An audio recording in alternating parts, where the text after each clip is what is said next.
അല്ലെങ്കിൽ നമ്മൾ തക്കാളി കടഞ്ഞാണ് ഉണ്ടാക്കുന്നത്. 2 വലിയ തക്കാളി, വലിയ ഉള്ളി, 3 പച്ചമുളക്, ഒരു 4 വെളുത്തുള്ളി, കുറച്ച് മല്ലിയില വെട്ട്, കുറച്ച് ഉപ്പിടുക,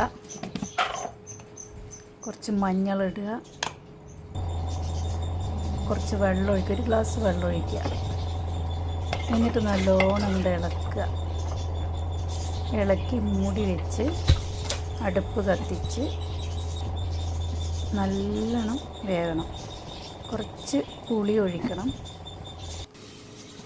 നല്ലോണം കടയുക, എത്രത്തോളം കടയാൻ പറ്റുന്ന അത്രത്തോളം കടഞ്ഞ് മാറ്റി വെക്കുക.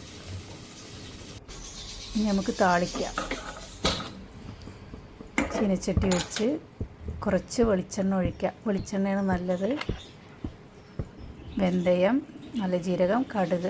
ആദ്യം വെന്തയം ഇടുക, പിന്നെ നല്ല ജീരകം ഇടുക, പിന്നെ കടുക് ഇടുക, പിന്നെ ഒരു ഉണക്കമുളക് പൊട്ടിച്ചിടുക, കുറച്ച് കറിവേപ്പില ഇടുക. എന്നിട്ട് നമുക്ക് കടഞ്ഞ വെളിച്ചെണ്ണ ഒഴിക്കുക. കുറച്ച് ചീനച്ചട്ടിയിൽ വെള്ളം ഒഴിക്കുക. കുറച്ച് വെള്ളം ഒഴിച്ച് അതും അതിലൊഴിച്ച് നല്ലോണം ഇളക്കുക. അടിപൊളി ടേസ്റ്റാണ്. കുറച്ച് കായം ഇടണം, 2-3 പിഞ്ച് കായം. അതിട്ട് ഇളക്കി ചോറ്റിലെങ്കിലും ഒഴിച്ച് കഴിച്ചാലുണ്ടല്ലോ മക്കളെ, നല്ല ടേസ്റ്റാണ്.